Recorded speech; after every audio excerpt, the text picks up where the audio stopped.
Good morning. Welcome back to Dialogue. And I'm here with a new friend. I've been so excited to get to know you and about your organization a little bit. Would you like to introduce yourself? Yeah, hi. Good morning. My name is Billy Orston, and I'm one of the facilitators of a new support group in town called the Concho Valley Cancer Companions. Yeah.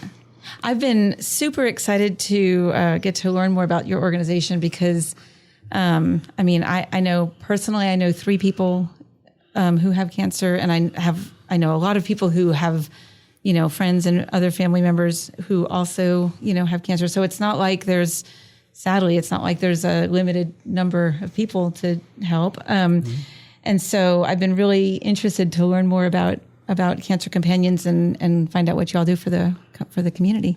Okay, well, the Concho Valley Cancer Companions is a faith-based support group. Mm-hmm.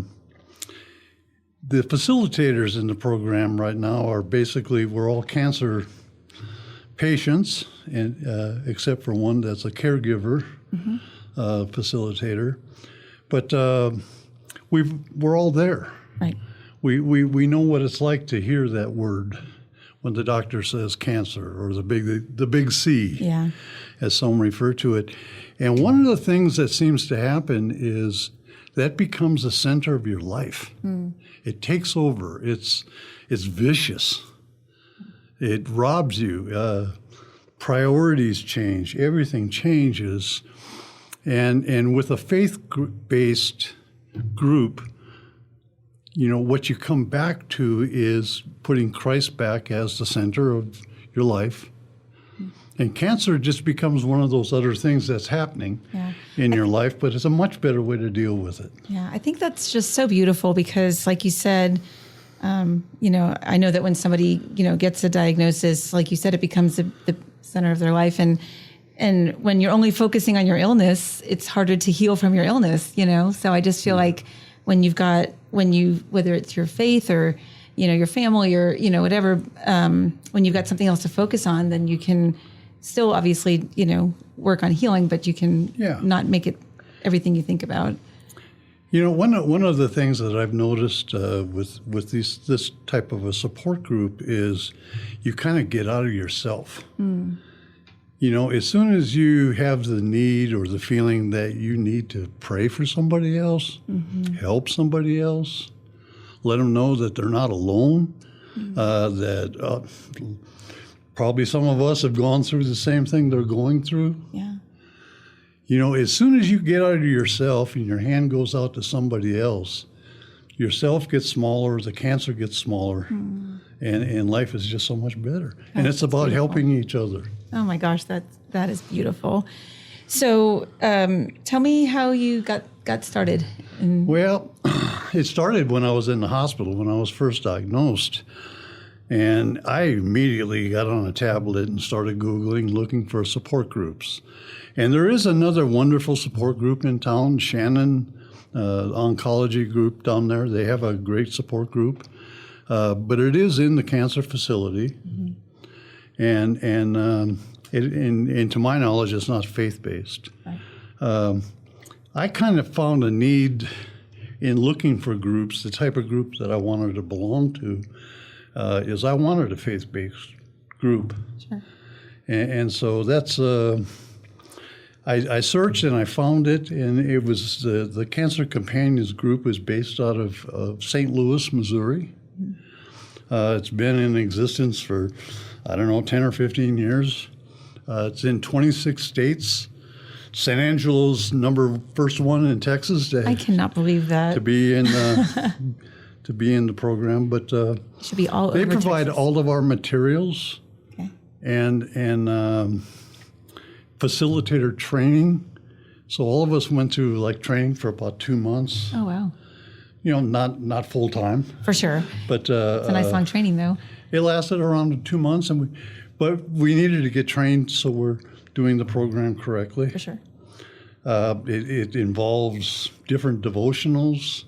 It involves videotapes. There are videos that are played, not tapes. That's old school, huh? That's old school. We don't do tapes anymore. Yeah. But anyway, it's just to get people together and talk about their issues and what they're going through. Yeah. And the devotionals and everything are directed directly at cancer Beautiful. and help and support and hope.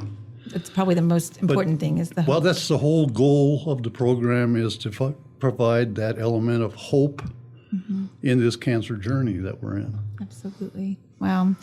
Well, if you're just joining us, I'm here with Bill Yorston. He's the facilitator for the Concho Valley Cancer Companions Cancer Support Group.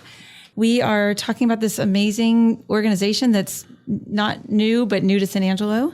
How, if somebody is listening to this right now and is saying, "Oh my gosh, I need to get involved," how would they do that? Well, we got 3 places other than coming to one of the sessions that we have. Okay. The sessions are we meet the second and the fourth Saturday morning at 10:30 at St. Luke United Methodist Church. And that's located at 2781 West Avenue N here in San Angelo. Yep. We're on Facebook, Concho Valley Cancer Companions. You can email, it's CV, abbreviation for Concho Valley, cvcancercompanions@gmail.com. Okay. And you can call. It's a Google phone number, so you may have to leave a message, but it's 325-268-1773. Oh, and what time did you say it was on? We meet Saturdays? at 10:30. At 10:30. 10:30 okay. a.m. So can somebody just show up on Saturday if they wanted Oh, to? you can show up, yes. So You'll you see there's a sign out on Avenue N. Okay. And then there's a sign, another directional sign to get into the building where we're at. That's wonderful. And then they can send a message on Facebook probably and Oh, get a response absolutely. that way. Sure. So tell me kind of briefly what a meeting looks like. If somebody's going to show up, what can they expect? Well, a meeting basically starts out, especially if there's new people, is with introductions and a little bit about their cancer journey, when they were diagnosed, kind of, and how it's going for them and where they're at in their journey. Following that is a time of where we actually can show a video, and the video is sort of a very well done video that will it stimulates emotions and thought. And through that, then we talk about things like, for example, the first video has to do when you're first diagnosed. And once you're first diagnosed, you're overwhelmed, typically, but most people don't ever talk about it. Right. They just kind of hold it inside, kind of grin and bear it and go through it. This allows you to share those feelings and help other people that are at that same point. Maybe you've already been past it. Somebody new hasn't. Right. So they're your help I love that. and support. It's just beautiful. And then there's a time for a devotion, which again is focused on a cancer journey. Right. And then it's followed with prayer needs, prayer requests, and we pray and we leave. It just sounds just beautiful. And you had mentioned earlier caregivers. So are caregivers part of the meetings as well? Caregivers are part of the program, part of the meeting. Now, there's a point where at sometimes the caregivers will go into a different room, a different setting, just because of their issues that they have as caregivers. Sure. They don't always want the people that they're taking care of to know what they're going through. That's fair. But the caregivers have a heavy, heavy burden. It's relentless. It doesn't stop. Yeah. They take, in many cases, transportation, some cases bathing, cleaning, transportation, feeding, just the welfare of the people that they love, that they're caring for.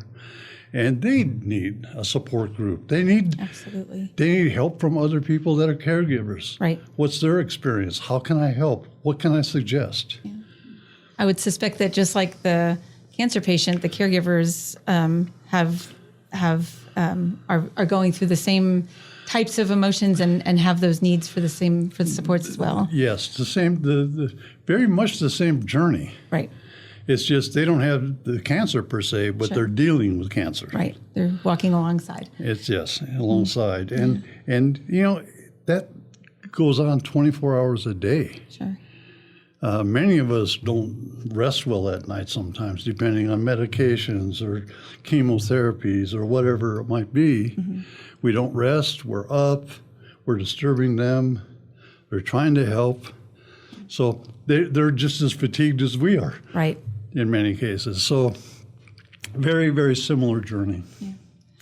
Wow. I know you're pretty new, right? You're just within the past couple months? We're brand new. Our first meeting was on May 10th. Okay, so you're very new. Yeah. In our first meeting, we had 0 attendees. Aww. Our second meeting, we had 2. Okay. In our third meeting, we've had 1. Okay. So we would love to increase the number of people participating in the program. I feel like there should be dozens there. I can't imagine. When you think of all the churches in town and all the prayer requests and the prayer needs, I guarantee over 50% of that is people with cancer. Yeah, for sure. So the need is there. And it's just a safe place, a confidential place, a no pressure place, no expectations. Yep. Just to come in, and if you want to come in and don't talk, that's fine. Yep. If you want to come in and share, that's fine. If you want to come in and help, that's fine. It's all up to you, what level of participation you want. You can give as much as you want or take as much as you need. Yes, exactly. If you missed it before, let's talk about one more time how people can get involved and come to meetings. Okay. Again, we're on Facebook at Concho Valley Cancer Companions. Email cvcancercompanions@gmail. And the phone number is 325-268-1773. Now, that's a Google phone, so just leave a message and I'll get back to you. Okay. And if you want to attend a meeting, they're the 2nd and 4th Saturdays at St. Luke? 2nd and 4th Saturdays at St. Luke at 10:30 in the morning. All right. Well, Bill, thank you so much for joining us and telling us about this super important organization. Thank you for allowing us to share the organization with you. Of course. Thank you, sir.